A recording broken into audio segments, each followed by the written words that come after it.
Yala ntago ndi burenganya abantu cyase bamwe basesenguzi bavuze yuko uyu mwaka muri Rwanda Premier League habayeho na season ya Baruwa season ibyiswe Ibaruwa season kubera iki rero bavuze gutya amabaruwa menshi ino season 2024 na 2025 ntago abantu bazayibagirwa kimwe mu bintu bazibukira kuri ino season ya championnat cyiciro cya mbere na 2024 na 2025 harimo kuba harabayemo amabaruwa menshi agiye atandukanye amakipe yandikira Ferwafa yandikira amakipe amakipe yandikira Rwanda Premier League Rwanda Premier League nayo yandikira amakipe Ferwafa yandikira Rwanda Premier League abaruwa nyine zicicikana buri munsi n'uyu munsi ibaruwa zirahabaye ntago twacikanwa kabisa. Ikipe y'Amagaju yandikiye ibaruwa Ferwafa yimenyesha yuko mbega nyine ubundi ibaruwa Amagaju yanditse yasaga nkaho irekarama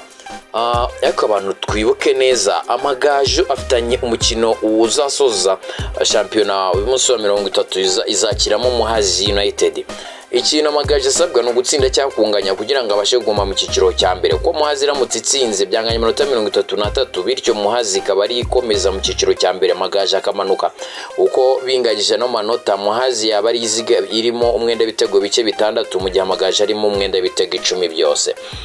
Ibi bivuze iki rero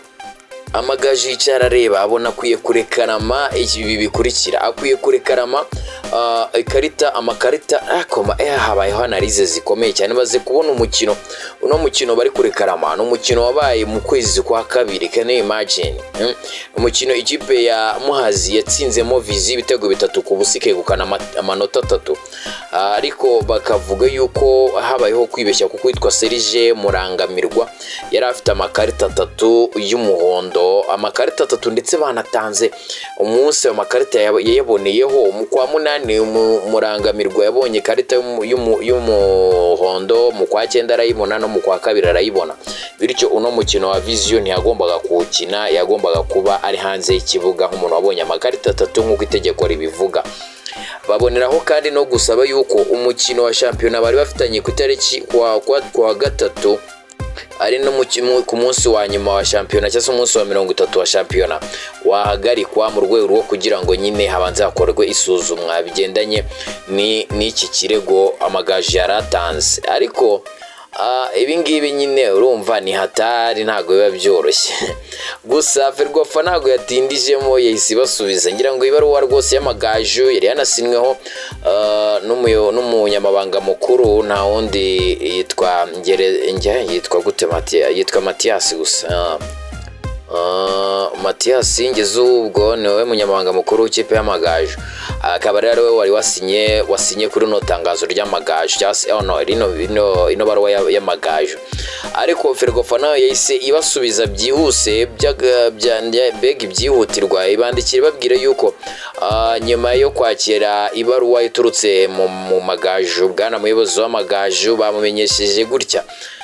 bamubwiye yuko byanze bikunze uko byagenda kose hari buze gukorwa isuzumwa ku kirego Amagaju yatanze hagakurikizwa amategeko bigendanye n'uko itegeko rivuga ariko nanone baboneraho kumenyesha Amagaju ko ibi bitahagarika umukino Amagaju yarafitanye n'ikipe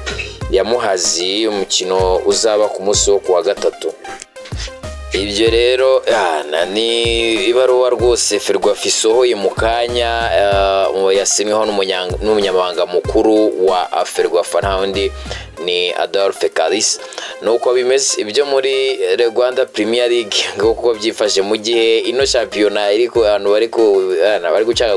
gucagaguriramo ikipe ya APR yamaze kwegukana ikabana ndetse inafitanye umukino uzasoza Musanze ariyo bizahura ndaza kubabwira neza hanyuma reka tuve kuri Amagaju by'Amagaju byo nagatangaza reka tutegereze uko zitwara neza kanganya cyagatsinda Muhazi kugira ngo akume mu cyiciro cya mbere ko Muhazi ifite amanota 30 Amagaju afite 33 Muhazi itsinze byanganya nababwiye cyatuma Amagaju amanuka. Sadate numwe mu bantu bahora bafite udushya ariko by'umwihariko akoresheje cyahoze ari Twitter X nyuma yo kongera kwa President Republika Felix yakoze atanze felicitation ku ikipe y'abagore ya Arsenal yo mu Bwongereza yari yatwaye UEFA Champions League mu bagore. Arayishimira rwose avuga ati mwari mubikwiye n'ibindi byetandukanye.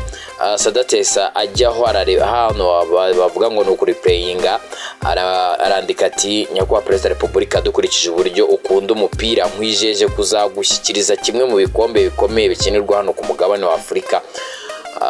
Ubwo rero ibintu bitangaje asa nkavuga ati kuko nicyo kintu ukwiye nk'umuntu ukunda football, ati nzakora ibishoboka byose mbikore Imana ibimfashemo. Iyo rero Munyakazi Sadate ni nyuma yatangaje nyuma yo y'igihe gito atangaje ko yifuza kugura ikipe ya Rayon Sport miliyari 5 z'amafaranga y'u Rwanda, ubundi akongera akayisubiza ku murongo. Ese ibintu bizamuhira Sadate? Numwe mu baherwe dufite hano mu gihugu, nyirango minsi ishize bamwe bavugaga ko ashobora kuba tunza akayabo karenga miliyari 10 z'amafaranga y'u Rwanda, tipa amafaranga kari menshi ra. Hanyuma ikipe y'igihugu Amavubi uko byifashe, witwa Samuel Galeta yatangaje ko ashobora kuba atazaboneka mu mukino Algeria tuzakinamo na Algeria. No ikipe y'igihugu ifitanye na Algeria mu kwezi kwa gatandatu bitewe n'imvune yagize ku mukino wa nyuma usoza shampiyona hariya mu gihugu cyabo, mu ikipe yabo ya La Lovière. Akaba rero yaragize imvune rwose ikomeye ishobora kuba yatuma mu kwezi kwa gatandatu yaba ataraboneka kugira ngo afashe ikipe y'igihugu Amavubi gukina na Algeria. Se bizagenda biterega, tutegereze tubitega amaso ngayo ngoko. Hanyuma reka mbabwire ko ikipe ya APR umukino w'ikipe ya APR washyizwe muri stade Amahoro Stadium Rutizindi, ndetse abantu benshi batangiye kuvuga yuko bishoboka ko yuko APR ishobora kuba yatumiye na bamwe mu bastari bakomeye bamaze iminsi hano mu Rwanda, barimo Jose Chameleone, barimo Wizo Manizo n'abandi bagiye batandukanye, kugira ngo bazafashe ino kipe kwiziza uno munsi udasanzwe, umunsi wa nyuma shampiyona. Ikipe izashyikirizwa igikombe cya shampiyona yegukanye ku munsi wa 29 wa shampiyona y'u Rwanda. Iyo ku munsi rero izakina tariki ya 28 Gicurasi na 25 izakira ikipe ya Musanze. Bivugwa yuko iyi match izabera muri stade Amahoro saa 1 zuzuye. Amatike rero ukuntu byifashe hejuru cyane ni 1000 itike ya makeya, hanyuma hakurikiyeho ni 2, hanyuma muri VIP ni 1010, VIP ni 30, executive ni 100, skybox n'ibisanzwe ni miliyoni y'amafaranga y'u Rwanda. Hanyuma ushobora kwibaza uburyo ushobora kuguramo ticket. Hari n'uburyo busanzwe bwo gukoresha akanyenyeri 662 akanyenyeri 700 akanyenyeri 100 akanyenyeri 1212, hanyuma ugakurikiza amabwiriza. Si ibyo gusa, reka tugana ku musozo mbabwire uko Champions League murabizi ko abantu benshi muri kwitegura iteganyijwe tariki ya 31 izahuza ikipe ya Paris Saint-Germain n'ikipe ya Inter Milan. Se uhagaze inyuma y'ihe kipe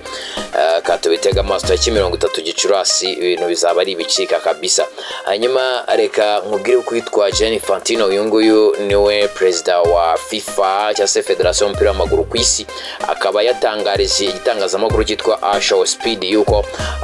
yari kushimishwa no kubona Cristiano na Messi bari gukina mu ikipe imwe. Yatangaje ati